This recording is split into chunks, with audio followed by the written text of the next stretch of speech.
अभी का जो टॉपिक है वो है बायोलॉजिकल क्लासिफिकेशन।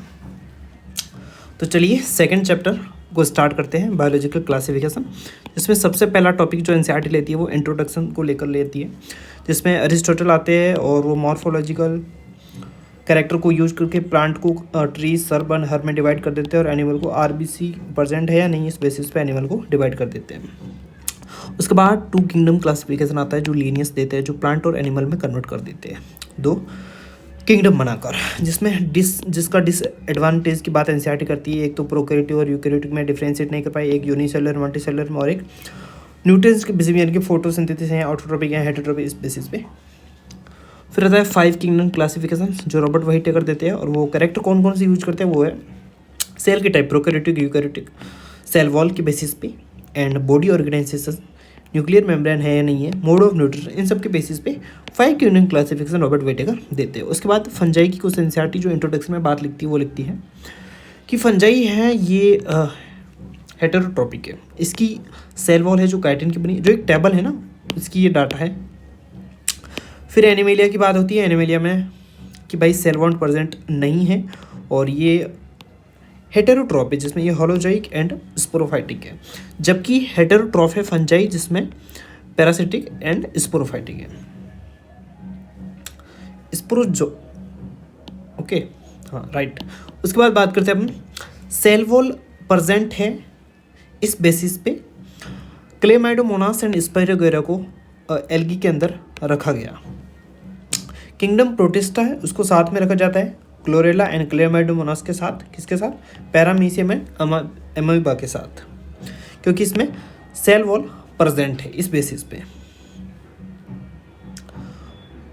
उसके बाद अपन बात करते हैं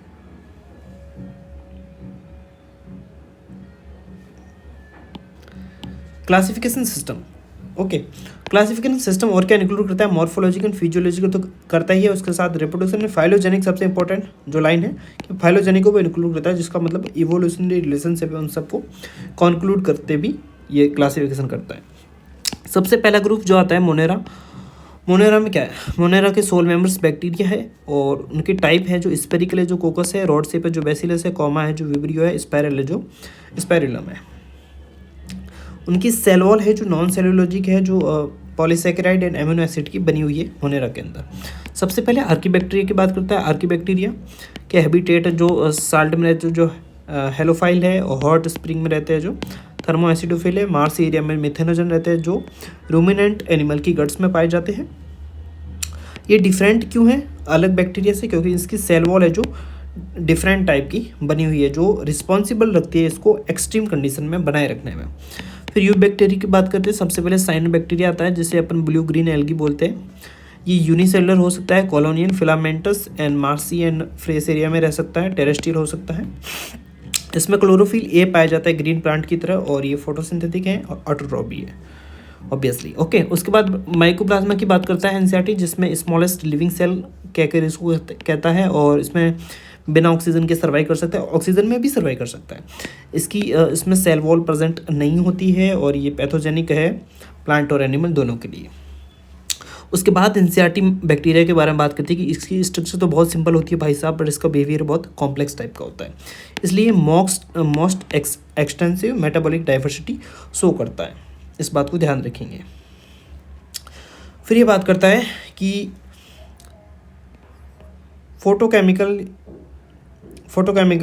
यानी कि फोटोकेमिकल किस टाइप से है, यदि कोई इनऑर्गेनिक ऑक्सीडाइज कर रहा है इनऑर्गेनिक सब्सटेंस को न्यूट्रिएंट साइकिल में, तो किस टाइप से हेल्प करते हैं बैक्टीरिया, उस सब के बारे में। नाइट्रोजन फिक्सेशन को लेकर बात होती है, और कि दही बनाने में इन सब का हेटेरोट्रोपिक बैक्टीरिया, यानी कि मोस्टली जो बैक्टीरिया होते हैं वो हेटेरोट्रोपिक होते हैं, जिसमें से सिट्रस है, कैंकर है, इन सब के बारे में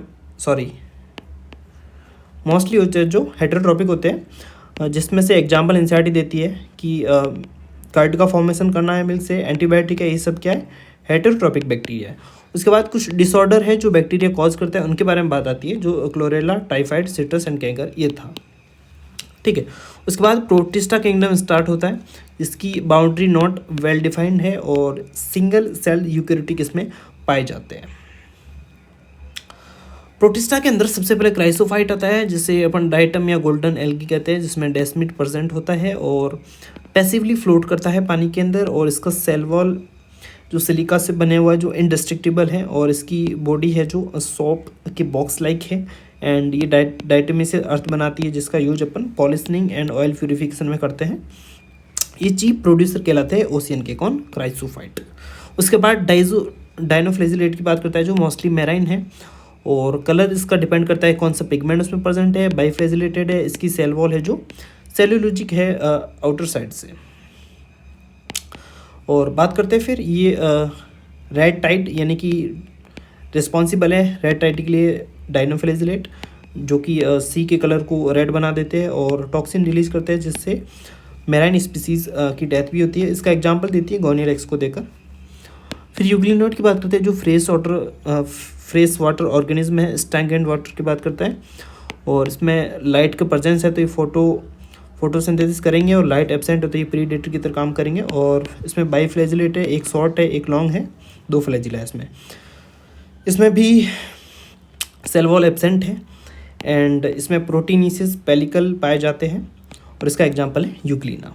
उसके बाद स्लाइमोड की बात करते हैं, जो स्पोरोपाइटिक प्रोटिस्ट है, एंड इनकी बॉडी मूव करती है along decay twigs and leaves engulfing organic matter. इनकी फेवरेबल कंडीशन में ये प्लाज्मोडियम फॉर्म करता है, और अनफेवरेबल कंडीशन में ये फ्लोटिंग बॉडी फॉर्म करता है। इनके स्पोर है जो हवा के साथ डिस्पर्स हो जाते हैं, ये सब है, ठीक है। उसके बाद बात करता है प्रोटोजोआ के बारे में। प्रोटोजोआ प्रिमिटिव रिलेटिव है, ठीक है, और इसमें सबसे पहले इसमें आता है कि भाई कौन सा है, जैसे अमीबा है उसमें स्यूडोपोडिया पाया जाता है, ठीक है। सिलिका सेल्स, इसमें सिलिका की सेल वॉल बनी रहती है अमीबा में, और उसका एंट अमीबा एंड अमीबा इनका एग्जांपल है। और फ्लैजिलेटेड में बात करता है तो ये इसमें स्लीपिंग सिकनेस का एग्जांपल आएगा, जिसका ट्रिप्नोसोमा एग्जांपल है, और सीलिटेड में पैरामीशियम एग्जांपल है, और स्पोरोजोआ प्लाज्मिडियम में मलेरियल पैरासाइट इसका एग्जांपल है। उसके बाद अगला किंगडम अपन बात करते हैं फंजाई की बात करते हैं। फंजाई यूनिसेलुलर यीस्ट, जिसमें ब्रेड या बियर बनाने में यूज़ होता है यीस्ट का, एंड डाइकैरियोन स्टेज में पाई जाती है किसके अंदर? एस्कोमाइसिटीज एंड बेसिडियोमाइसिटीज के अंदर। सबसे पहले अपन फाइकोमाइसिटीज की बात करते हैं, जो सबसे पहला फंजाई के बारे में दिया गया है, जो एसेप्टेड एंड कोइनोसेप्टिक टाइप का इसमें माइसीलियम होता है, और जू स्पोर इसका मोटाइल है और एंडोजीनियसली प्रोड्यूस्ड होता है। इसका एग्जांपल है म्यूकर राइजोपस एंड एल्बुगो, ये जो मस्टर्ड का पैरासाइट है एल्बुगो, एंड राइजोपस है जो ब्रेड में पाया जाता है। उसके बाद एस्कोमाइसिटीज की बात करते हैं, जो कि मोस्ट कॉमनली पेनिसिलिन इसमें बात करते हैं अपन। देखते हैं ये ब्रांच है, सेपरेट है, इसको सैक फंजाई भी कहते हैं, और इसमें कोनिडिया है जो एक्सोजीनियसली प्रोड्यूस्ड होता है। इसका एग्जांपल है Aspergillus, Claviceps, Neurospora and morel एंट्रोफा। न्यूरोस्पोरा जो जेनेटिक वर्क में यूज होता है, और पेनिसिलिन भी एंटीबायोटिक के रूप में लिया जाता है। उसके बाद अपन बात करते हैं बेसिडियोमाइसिटीज, जो क्लब फंजाई के नाम से जाना जाता है, जो ब्रांच एंड सेप्टेट है, उसमें सेक्स ऑर्गन एब्सेंट है, सेक्सुअल रिप्रोडक्शन एब्सेंट नहीं है इसमें, ये सेक्सुअल रिप्रोडक्शन एब्सेंट है। और agaricus, Puccinia, Ustilago and bracket fungi and puff ball इसके एग्जाम्पल हैं बेसिडियोमाइसिटीज के। उसके बाद ड्यूटेरोमाइसिटीज की बात करते हैं, जो इम्परफेक्ट फंजाई के नाम से जाने जाते हैं, जो डीकम्पोजर है और मिनरल के रिसाइकलिंग में इनका बड़ा योगदान है। ब्रांच एंड सेप्टेट टाइप का माइसीलियम है, ये सेक्सुअल रिप्रोडक्शन इसमें कोनिडिया से होता है। सेक्सुअल रिप्रोडक्शन एब्सेंट होता है ड्यूटेरोमाइसिटीज के अंदर, जबकि सेक्सुअल ऑर्गन एब्सेंट होते हैं बेसिडियोमाइसिटीज के अंदर। ड्यूटेरोमाइसिटीज के एग्जांपल है अल्टरनेरिया, कोलेटोट्राइकम एंड ट्राइकोडर्मा, इसको अपन ध्यान में रखेंगे। एनसीईआरटी के सबसे लास्ट में एक टॉपिक दिया गया है, जो है virus, viroid, prions and lichen. इन सबको इंक्लूड नहीं किया था रॉबर्ट वाइटिगर ने 5 किंगडम क्लासिफिकेशन में। वायरस की सबसे पहले बात करते हैं, ये नॉन सेलुलर है, क्रिस्टल फॉर्म में बॉडी के आउटसाइड होगा, और इनर साइड में ये एक तरह से लिविंग ऑर्गेनिज्म तरह बिहेव करेगा। इनका नेम पाचर ने किया था, इसको रिकॉग्नाइज डीजे इवानोवस्की ने किया था, एंड इसको डीमोनस्ट्रेट किसने किया था? एमडब्ल्यू बेंजेरिक ने किया था। वायरॉइड की बात करते हैं, जिसे टीओडाइना नाम के साइंटिस्ट लाते हैं, और इनके बारे में डिस्कशन कर देते हैं। और ये आरएनए फ्री है, मींस आरएनए होगा तो बहुत कम मात्रा में होगा या होगा ही नहीं, एंड इसमें कोई तरह से प्रोटीन कोड नहीं होगा। और इसका एग्जांपल ये देते हैं पोटेंटो स्पेंडल फाइबर ट्यूबर डिसीज है, जो वायरॉइड कॉज करता है। प्रियॉन्स की बात करते हैं, प्रियॉन्स क्या है, एबनॉर्मल फोल्डेड प्रोटीन है और ये BSE कॉज करता है, जिसे अपन मैड काउ डिसीज के नाम से जाने जाते हैं, जो कि सिमिलर टाइप का है CDJ ह्यूमन के अंदर होता है, जो CRJ का डिसीज नाम का जो ह्यूमन के अंदर है, उससे सिमिलर टाइप का मैड काउ होता है जो प्रियॉन कॉज करता है।